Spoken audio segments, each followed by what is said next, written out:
Breaking news, ladies and gentlemen. The peace talks between Iran and the United States of America have failed. The president stated that he doesn't care whether they accept the deal or not. My question is, what were you even talking to him for? And China and Russia, now they're helping aid Iran. The Strait of Hormuz, this is about to get out of hand.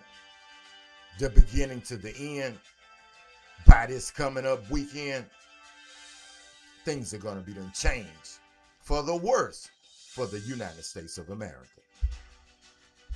Well, let's jump right into this thing. Once again, thank you for stopping and tuning into the show.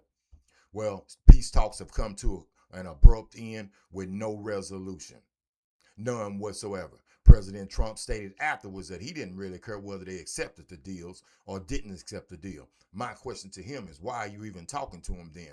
And now we've got our ships out there trying to sweep the grounds for mines in the Strait of Hormuz.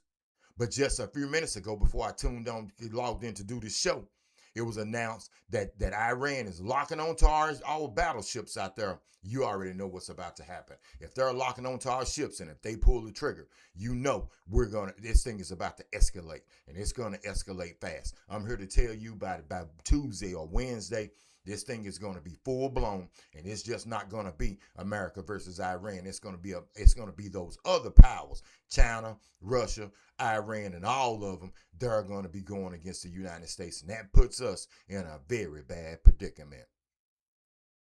We don't have any allies that are going to stick with us. You already know the team that there are countries that are shutting down the airways for us to fly through.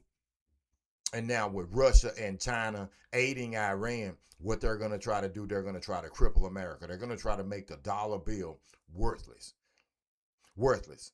We've got ourselves into a war that isn't good. And there are so many more levels of things that you're not been paying attention to that on the surface may seem one way, but it's all been a distraction. Like Armistice 2. It's all been a distraction. Have we been to the moon? I don't think we've ever been to the moon. But it's all been a distraction to keep you away from what's really happening with this war. Now, one thing that you can be paying attention to, and I've done a show on it already, is about the draft. All of a sudden, it's in the forefront. It's in the forefront.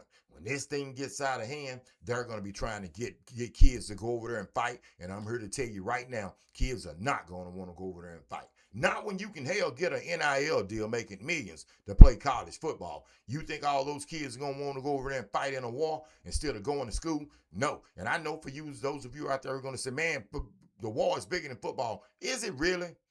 Is it really?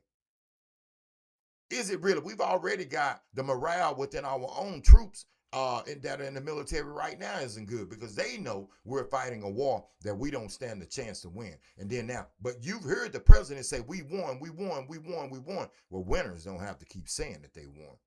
Winners do not have to keep saying they won. And if these people are still fighting over there, we have not won. And they're locking on our battleships. So let me make sure I got this straight. So we, the United States, we're going to have to open up the Strait of Hormuz.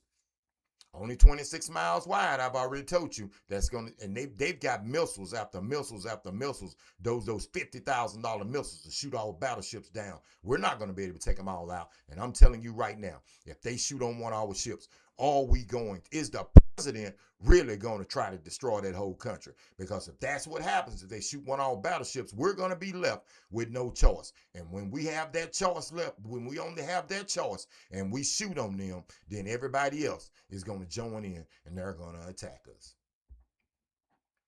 They're going to attack us. So for those of you out there who are really not paying attention, I'm telling you, things as you know it are about to change, and they're about to change within a rapid pace coming up this week. It's about to change in a way that we never, 6 months ago, we never expected for this to be going on.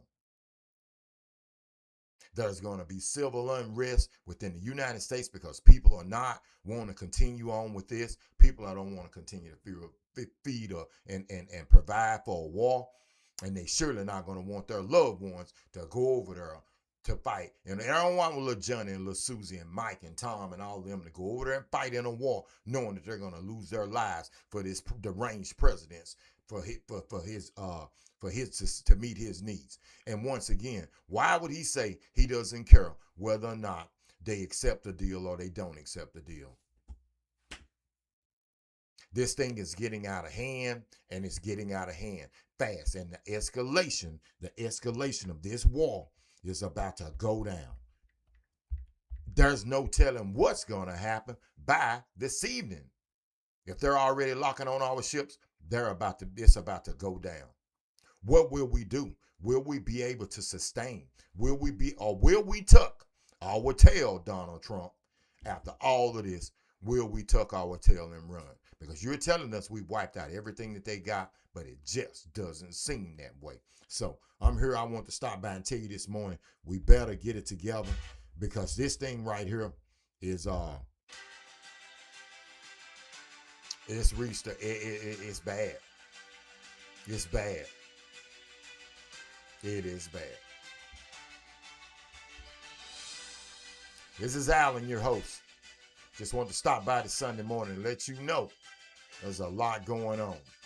And when you get to where you're going, you know what you need to do. Pray. Pray. Hit the like, subscribe, and share button. We'll see you tomorrow Monday morning on the drive. I'm Tiffany O. U.T.